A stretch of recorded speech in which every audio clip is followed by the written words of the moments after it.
Matahari Baghdad bersinar terik, memantul di atas kubah-kubah emas dan keramaian pasar yang tak pernah tidur. Namun, hari itu kebisingan pasar bukan karena tawar-menawar harga gandum, melainkan karena sebuah lingkaran besar manusia yang berkumpul di depan sebuah mimbar kayu darurat. Di atas mimbar berdiri Pendeta Markus, seorang pria bertubuh tegap dengan jubah sutra gelap yang mahal. Wajahnya menengadah penuh keangkuhan. Ia datang dari negeri jauh untuk menantang para pemikir Baghdad. "Wahai penduduk Baghdad," serunya dengan suara menggelegar. "Kalian bicara tentang kekuatan, tapi kalian tidak tahu siapa yang paling berkuasa. Tuhan kami, Yesus, adalah yang paling kuat karena ia telah mengalahkan musuh terbesar manusia, maut. Ia mati, lalu bangkit kembali. Adakah yang lebih berkuasa daripada seseorang yang bisa memerintah kematiannya sendiri? Jika Tuhan kalian tidak pernah menunjukkan kekuatan sebesar itu secara nyata, maka Tuhan kamilah yang paling berkuasa." Di tengah keriuhan dan amarah penduduk, muncullah Abu Nawas. Ia tidak datang dengan jubah kebesaran, melainkan hanya memikul sebuah kantong gandum yang bocor dan sebuah tongkat kayu rapuh. Pendeta Markus melihat Abu Nawas dan tersenyum meremehkan. "Ah, si cerdik Abu Nawas, kau datang tepat waktu. Katakan padaku, adakah di duniamu ini yang lebih kuat daripada seseorang yang mati lalu hidup kembali? Itulah bukti kekuasaan mutlak Yesus. Ia membiarkan dirinya dibunuh hanya untuk membuktikan bahwa maut tidak bisa menahannya." Abu Nawas meletakkan kantong gandumnya yang bocor, membiarkan butiran gandum berserakan di tanah. Ia mengusap janggutnya, pura-pura berpikir keras. "Tuan pendeta yang teramat sombong, maaf, maksudku teramat yakin," ujar Abu Nawas lembut. "Logikamu menarik. Kau bilang dia paling kuat karena dia mati lalu bangkit. Jadi, ukuran, kekuasaan, bagimu adalah kemampuan untuk pulih dari kekalahan. Benar begitu?" "Tentu saja," jawab Markus. "Itu adalah kemenangan terbesar." Abu Nawas tersenyum tipis. Ia mengambil 2 buah batu dari tanah, 1 batu besar yang utuh dan 1 batu yang sudah retak 1000. "Bayangkan ini, Tuan Pendeta. Ada 2 panglima perang di Baghdad. Panglima pertama, ia pergi berperang. Ia tertangkap oleh musuh. Ia dirantai, disiksa, hingga hampir mati. Namun, dengan kekuatannya yang luar biasa, ia berhasil memutuskan rantainya, membunuh penjaganya, dan pulang ke istananya dengan gagah berani. Panglima kedua, ia sangat berkuasa dan sangat cerdas. Setiap kali musuh mencoba mendekat, musuh itu langsung gemetar dan lari. Tidak ada satupun tangan musuh yang pernah menyentuh jubahnya. Ia tidak pernah tertangkap, tidak pernah dirantai, dan musuh tidak pernah punya kesempatan untuk menyakitinya karena kewibawaannya yang tak terbatas." Abu Nawas menatap mata Markus dengan tajam. "Sekarang jawablah dengan jujur. Di depan mata rakyat, panglima mana yang lebih berkuasa? Panglima yang sempat dikalahkan lalu berhasil bangkit, atau panglima yang sedikit pun tidak bisa disentuh oleh kekalahan?" Kerumunan mendadak hening. Pendeta Markus mulai berkeringat. Ia mencoba menjawab, tapi dengan bangkit, ia menunjukkan ia lebih besar dari kematian. Abu Nawas tertawa kecil. Suara tawanya membelah kesunyian pasar. "Tuan, kau menyebut kematian sebagai musuh yang dikalahkan. Tapi dalam logika kami, Tuhan adalah pencipta kematian.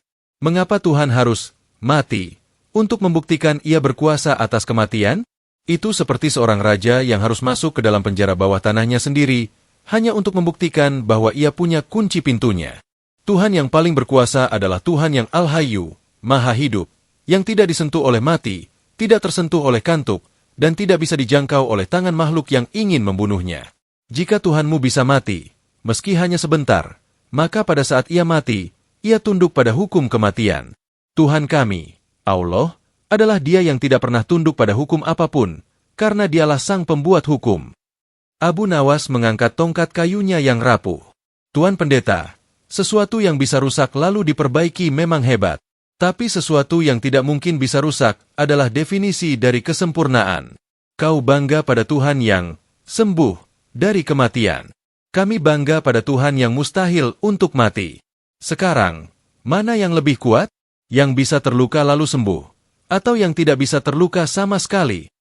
Rakyat Baghdad bersorak-sorai. Logika Abu Nawas tentang panglima yang tak terkalahkan meruntuhkan klaim Markus. Sang pendeta tampak pucat. Ia merasa harga dirinya jatuh di depan umum. Namun, ia belum menyerah. Ini baru permulaan, Abu Nawas, teriak Markus sambil menunjuk ke arah istana. Besok, aku akan membuktikan bahwa Tuhan kami lebih berkuasa, karena ia mau merendahkan dirinya menjadi manusia. Apa gunanya Tuhan yang hanya diam di singgasana megah tanpa merasakan penderitaan hambanya? Berita tentang kekalahan logika pendeta Markus di pasar kemarin telah sampai ke telinga Khalifah Harun ar-Rasyid. Atas perintah Khalifah, debat hari kedua dipindahkan ke pelataran istana yang lebih megah agar semua pembesar negeri bisa menyaksikan. Pendeta Markus datang dengan jubah yang lebih mewah. Di tangannya, ia memegang sebuah mahkota duri yang diletakkan di atas bantal bludru. Ia menatap Abu Nawas yang baru saja tiba dengan membawa sebuah mangkuk berisi obat yang sangat pahit dan sebuah cermin kecil. Abu Nawas, seru Markus dengan nada meremehkan. Kemarin kau bicara soal kekuatan fisik, tapi hari ini, aku bicara soal kekuatan kasih. Tuhan kami adalah yang paling berkuasa karena ia mau merendahkan dirinya, masuk ke dalam jasad manusia yang hina, dan merasakan penderitaan, rasa lapar, serta sakit hati hambanya. Tuhan yang hanya diam di arsi, singgasana, adalah Tuhan yang jauh dan dingin. Bagaimana mungkin Tuhanmu berkuasa jika ia tidak tahu rasanya menjadi manusia? Pikirkanlah, lanjut Markus sambil mengangkat mahkota duri itu tinggi-tinggi.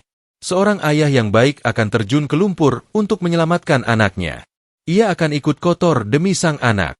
Yesus adalah Tuhan yang terjun ke lumpur dunia. Kekuasaannya justru teruji saat ia mampu menanggung beban kemanusiaan. Jika Tuhanmu tidak pernah merasakan lapar, bagaimana ia bisa benar-benar mengerti arti kemiskinan? Kerumunan pembesar istana mulai berbisik. Argumen ini terasa sangat emosional.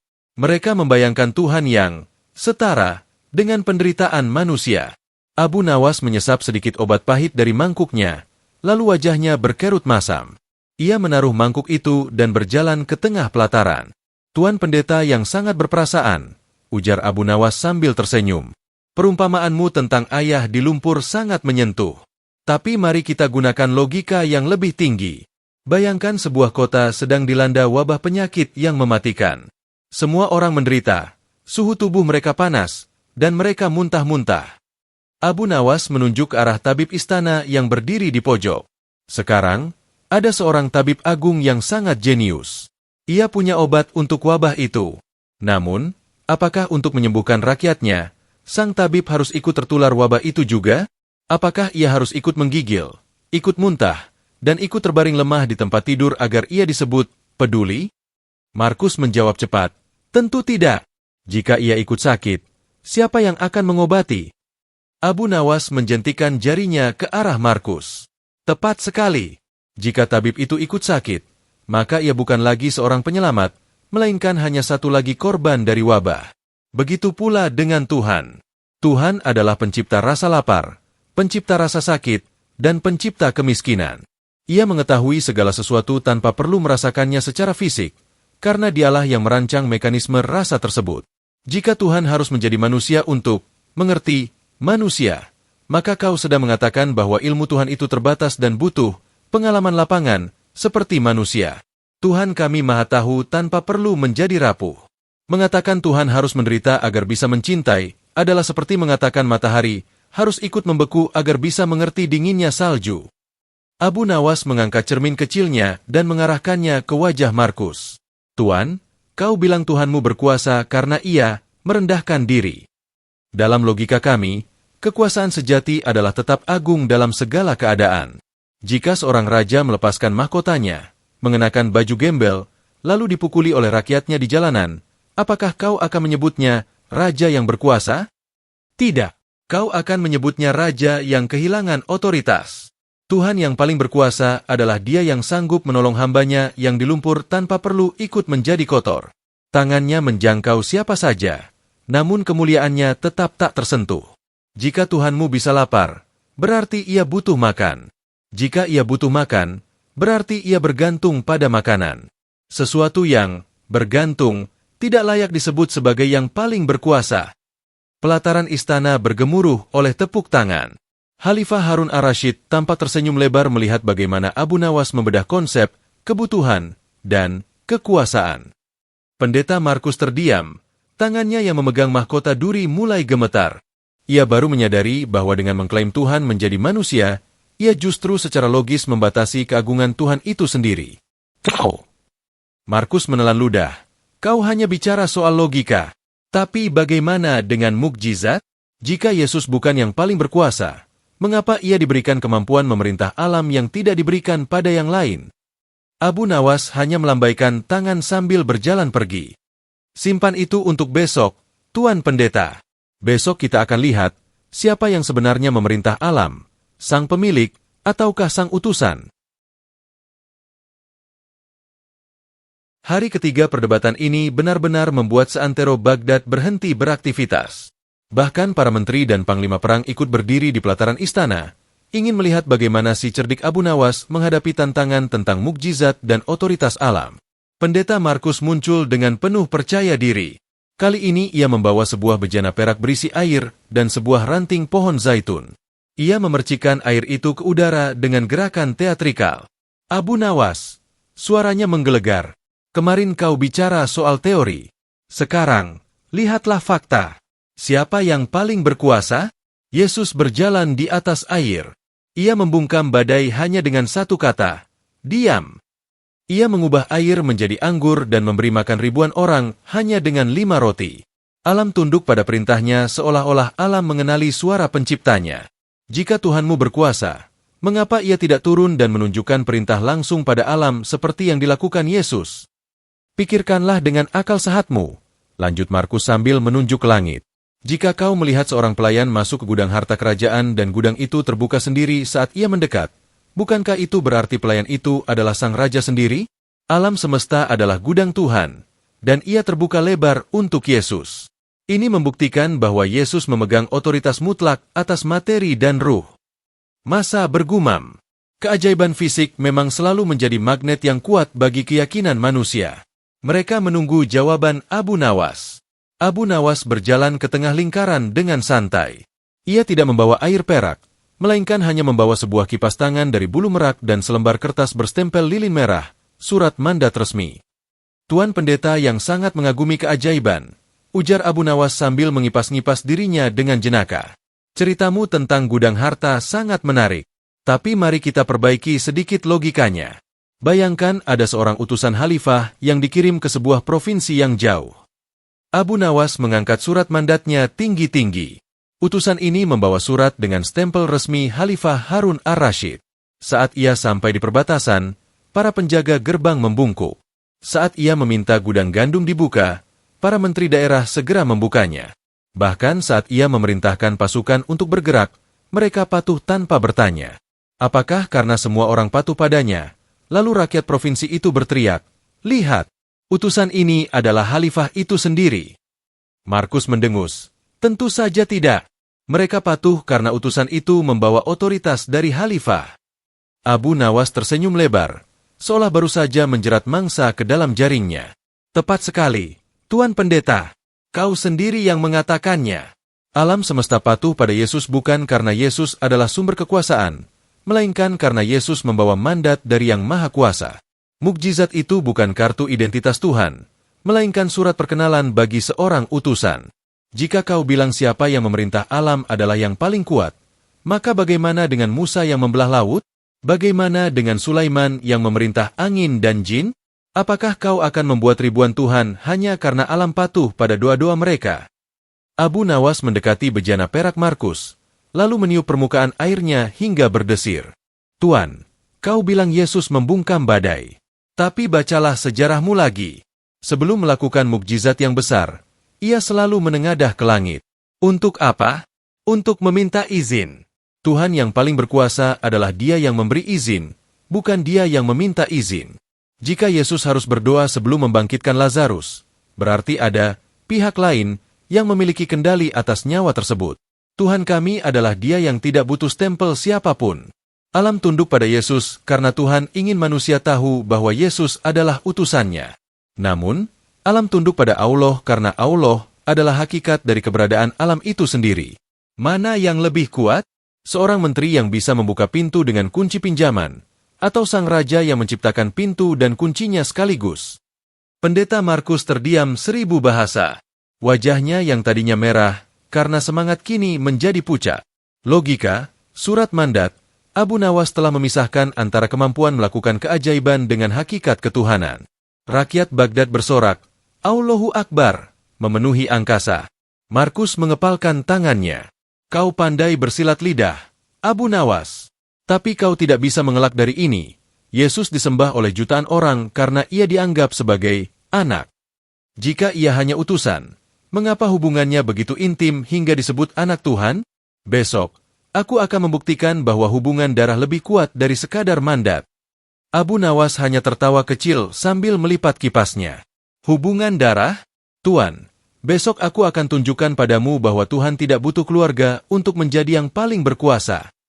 Pagi itu, udara di pelataran istana Baghdad terasa berat oleh antisipasi. Khalifah Harun ar-Rasyid duduk di singgasananya dengan kening berkerut, sementara di hadapannya, Pendeta Markus telah menyiapkan sebuah peragaan yang provokatif. Ia membawa 2 mahkota, 1 mahkota besar yang diletakkan di tempat tinggi, dan 1 mahkota yang sedikit lebih kecil namun berkilauan di bawahnya. Abu Nawas. Markus memulai dengan suara yang penuh wibawa. Kau selalu memisahkan antara pengirim dan utusan. Tapi dengarlah, kekuasaan yang paling besar adalah kekuasaan yang diwariskan melalui hubungan darah.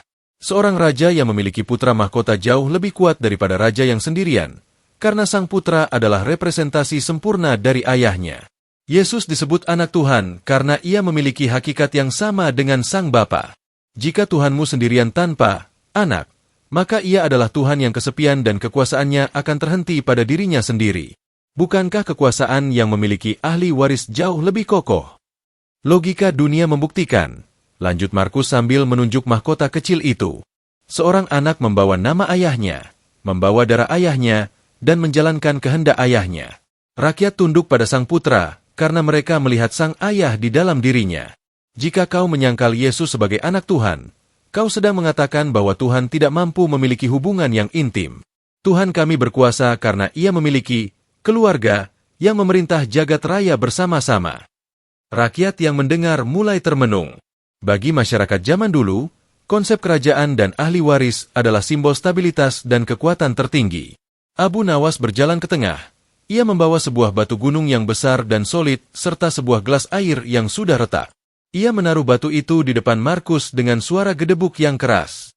Tuan pendeta yang sangat memuja silsilah, ujar Abu Nawas sambil mengatur napas. Analogi, raja dan putra mahkota, itu sangat bagus untuk manusia. Tapi mari kita lihat apakah itu pantas untuk Tuhan. Katakan padaku, mengapa seorang raja di dunia ini sangat membutuhkan seorang putra? Markus menjawab mantap, agar ada yang meneruskan kekuasaannya saat ia lelah, saat ia sakit, atau saat ia mati. Abu Nawas tersenyum lebar, matanya berkilat cerdik. Persis, kau baru saja mengakui bahwa konsep anak lahir dari kelemahan. Raja manusia butuh anak karena raja itu fana. Ia akan mati, ia bisa bosan, dan ia butuh bantuan untuk mengurus wilayah yang luas. Sekarang, mari kita bicara tentang Tuhan. Jika kau bilang Tuhan punya anak untuk berbagi kekuasaan, apakah kau sedang menuduh Tuhan sedang merasa lelah? Apakah kau menuduh Tuhan takut akan kematian sehingga butuh ahli waris untuk meneruskan tahtanya?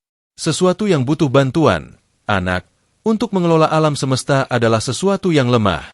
Tuhan kami adalah Al-Ghani, yang maha kaya dan maha mandiri. Ia tidak butuh kawan, tidak butuh asisten, apalagi butuh anak untuk membuktikan kekuasaannya. Abu Nawas mengambil batu besar tadi dan mencoba membelahnya dengan tangan kosong. Tentu saja tidak bisa. Tuan pendeta, lihat batu ini. Ia adalah satu kesatuan yang utuh. Jika aku membelahnya menjadi 2 bagian, apakah ia menjadi lebih kuat? Tidak. Ia menjadi pecah. Dalam logika ketuhanan, 1 jauh lebih kuat daripada $1. Mengapa? Karena jika ada 2 penguasa dengan hakikat yang sama, maka akan ada 2 kehendak. Jika anak ingin matahari terbit dari barat dan Bapa ingin dari timur, alam semesta akan hancur dalam sekejap. Tuhan yang paling berkuasa adalah Tuhan yang Esa, Tunggal. Ia memerintah tanpa rapat koordinasi, ia menciptakan tanpa butuh musyawarah keluarga. Mengatakan Tuhan punya anak bukan memperkuat Tuhan, tapi justru merendahkannya menjadi seperti manusia yang butuh pelapis kekuasaan. Suasana istana menjadi riuh. Logika, kebutuhan akan ahli waris adalah tanda kelemahan, meruntuhkan argumentasi Markus tentang martabat anak Tuhan. Khalifah Harun ar-Rasyid terlihat mengangguk-angguk setuju, sementara para ulama Baghdad tersenyum bangga. Pendeta Markus mundur selangkah, wajahnya memucat. Ia merasa fondasi teologinya tentang keluarga langit hancur berkeping-keping di depan batu gunung yang dibawa Abu Nawas. Kau, Markus berbisik pelan, kau benar-benar tidak menyisakan ruang bagi hubungan emosional antara Tuhan dan manusia. Bukan begitu, Tuan, sahut Abu Nawas lembut. Tuhan sangat dekat dengan kami, tapi tidak perlu menjadi Bapa secara biologis atau metaforis untuk mencintai hambanya. Ia adalah pencipta, dan itu adalah hubungan yang jauh lebih tinggi daripada sekadar hubungan darah. Markus mengepalkan tangannya. Besok adalah hari terakhir, Abu Nawas. Kita akan bicara soal keselamatan.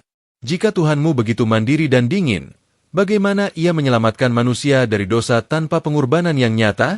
Aku akan tunjukkan bahwa Tuhan yang mati demi hambanya jauh lebih berkuasa daripada Tuhan yang hanya melihat dari kejauhan. Matahari pagi di Baghdad hari itu terasa lebih hangat dari biasanya, seolah semesta pun ingin ikut menyaksikan akhir dari pertarungan pemikiran ini. Khalifah Harun ar-Rasyid duduk tegak, matanya tak lepas dari dua sosok di tengah pelataran. Pendeta Markus melangkah maju dengan sebuah bejana berisi darah hewan dan sebuah cambuk besi. Wajahnya tidak lagi penuh senyum. Ia tampak sangat serius, seolah membawa beban seluruh umatnya. Abu Nawas, suaranya menggetarkan udara. Hari ini kita bicara soal puncak kekuasaan, pengampunan. Hukum Tuhan adalah adil, dan dosa manusia adalah hutang yang tak terhingga. Tuhan kami sangat berkuasa karena Ia sanggup melakukan apa yang tak sanggup kalian bayangkan. Ia membayar hutang itu dengan nyawanya sendiri. Ia mati di tiang salib agar keadilan terpenuhi dan kasih tetap menang. Jika Tuhanmu hanya memberi ampunan tanpa pembayaran yang nyata, maka Tuhanmu adalah hakim yang lemah karena membiarkan hukum dilanggar tanpa tebusan. Dengarlah, rakyat Baghdad, seru Markus. Jika seorang rakyat mencuri, ia harus dihukum. Jika sang raja ingin membebaskannya tanpa hukuman, maka sang raja melanggar hukumnya sendiri.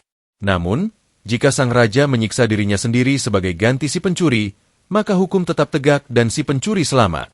Itulah kekuasaan Yesus. Tuhan yang rela hancur demi menyelamatkan ciptaannya.